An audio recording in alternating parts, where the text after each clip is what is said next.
Hey everybody, what's going on? It's Lauren with Digital Nomad Lifestyle, coming in today with the 4-question series with Ranika.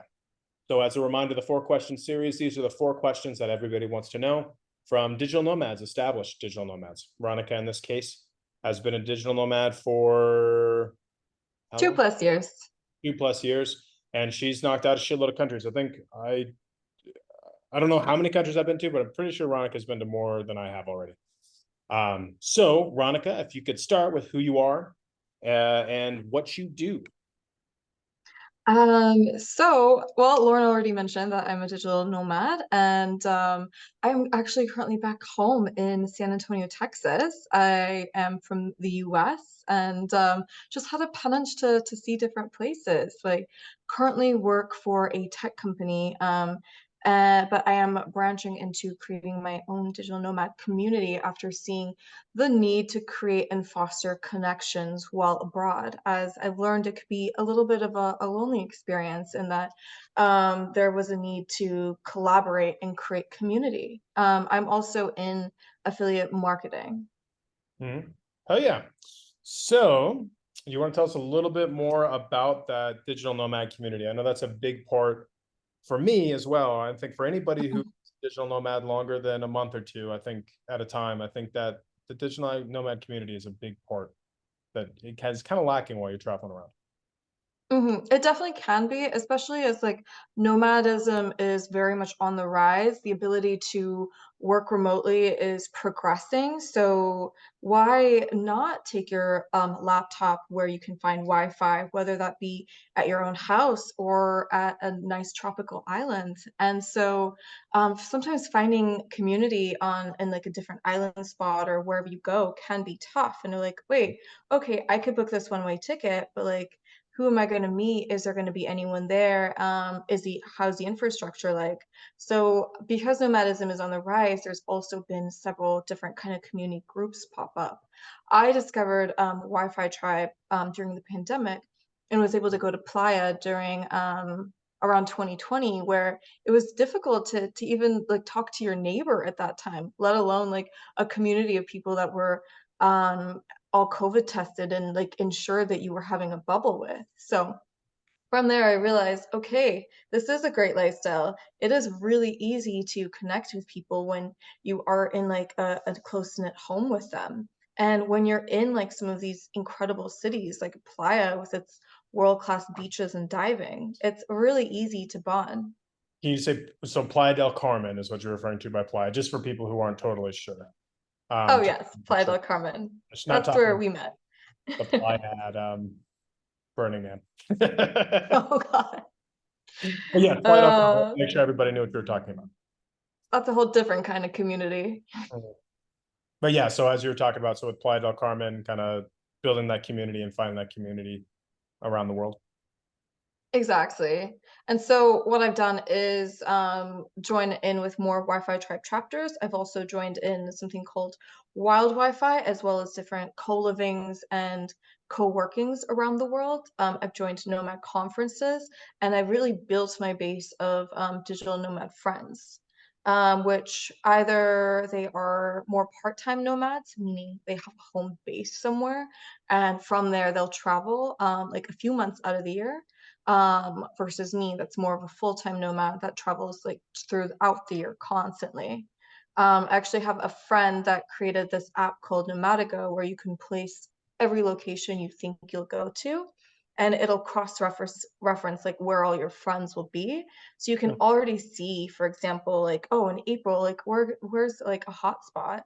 I'll check this app and I'm like, okay, there's 5 people that are going to be in Portugal. Maybe I should go too, and I'll reach out. For sure. And so what do you want to tell us a little bit about your company that you started and how you're kind of helping create community for digital nomad? Yes. I realize as we're growing that there is more and more need for creating community. So I decided to create Cloud Connections. And It came through last year of thinking about going to Carnival, and a lot of people were interested and have signed up and into like a WhatsApp group. And this was gave me an idea. Like I had over 50 people in this WhatsApp group. I went to a digital nomad conference later that summer, and I decided why not create something more out of this. Mm. And so I did, and I'm officially launching in Rio for 3 weeks, and in the Santa Teresa neighborhood, which is the Bohemian artsy neighborhood.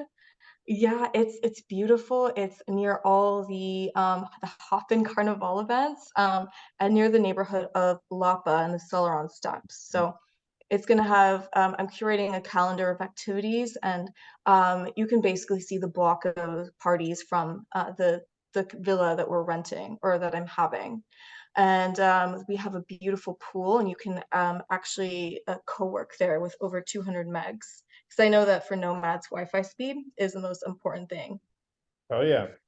Yeah, unfortunately, I couldn't make it to Carnival because I know I just ended up drinking and wouldn't get any work done. But it sounds like you'll have something going on Chiang Mai. We're recording this in January of 2023. It sounds like you might have something in Chiang Mai, Thailand, Yes. at the end of 2023. Is that correct? So that is exactly right. You've done your homework. So I'm going to repivot and re-strategize. So right now I've created more of a 3 week experience. I'm going to condense that into more of like a chock full, like 10 to 12 day experience around the American Thanksgiving timeframe, which is the end of November. Mm, And the main draw there is the Lantern Festival in Chiang Mai, which the date is um, on the 27th of November mm, through the 29th. And so it's either where you lift the lanterns into the sky or like also let them into the river out there. mm. And so it's going to be just like a beautiful, more like spiritual, cultural experience where I'm also planning on hosting like networking events and some skill shares, as well as hopefully getting in a multitude of speakers to really curate an experience for everyone and to hopefully leave with like creating lasting memories and connections. For sure. Well, yeah. So anybody watching this who wants to, who would like to live in the same house as me or Ranika, I will most likely be there in Chiang Mai is kind of the plan. So stay tuned for that. And then cloudconnections.co, is that right? Or That's right. can't remember the, .co. yeah, cloudconnection.co. It'll be in the, if you go to the blog post, or if you're watching this on YouTube, it'll be in the description. So second question, where is your favorite place to work remote from? Okay, so I just came back from the mother city of Cape Town, and I just fell in love with it.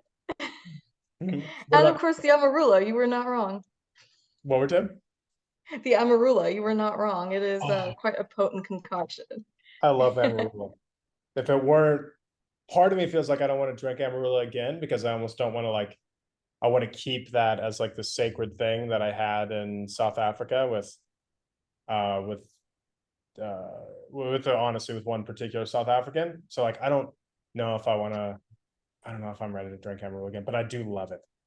It's like my favorite beverage. What is it that you like about Cape Town though? As soon as you enter from the airport, you're surrounded by like the raw natural beauty of like just walking out into Table Mountain, which is a wonder of the world. I believe more of like a natural wonder of the world, and then seeing the views from like the cable car, just like seeing the sunsets over the ocean, like having a cocktail or a restaurant in like somewhere high end. But I mean, having the American dollar there goes so far. It's just breathtaking. Like some of the widest sand beaches I've seen. It is cold water, but you also get to see penguins, which is like what? Like I can hang out with penguins on a random Tuesday and work later? Like where in the world does this happen? That's a good one. That's a good one. That'd be a good clip right there for Cape Town tourism. Yeah, for sure. Yeah, totally get it. What are the two tips you would give someone who wants to work at Cape Town? In Cape Town? Yeah.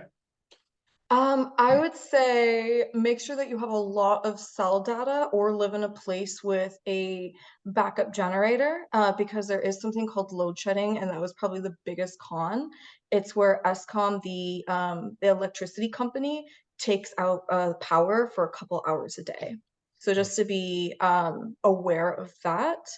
And to realize that it is a digital nomad hotspot, so you can just go in there and feel really connected to a bunch of different communities with a lot of activities and helpful tips and resources. Yeah. So a lot of people, obviously, I can't speak on behalf of solo female travelers, but for you, did you feel comfortable showing up to Cape Town as a solo female traveler and kind of making friends after you arrived there? Is that what you were? Oh, definitely. I Hmm. met some new friends and then but I definitely rekindled some of the older friends that I've made through the nomading lifestyle because like all the groups come out there, like any different nomad group usually has a base in Cape Town because the summers there are just beautiful and they coincide with the Northern Hemisphere winters. Hmm. So great escape for Yeah, sunshine. absolutely. Yeah, the weather is pretty incredible there for sure. Huh? So, what are or were your biggest fears around working abroad, and how did you address those? So one of my fears was like, can I do it? Like I have been working for a tech company in the US and I just wasn't sure about like the security concerns that came with like leaving the country. And I used to work for a government job in the past. I've had a security clearance. And so I've just always been a little paranoid about like, okay, am I eligible? Is this safe? But I've learned like different ways to move around it. And I was actually talking to someone that did work in the government that uses something called a GLINet router. This little guy here, I think you could see Okay.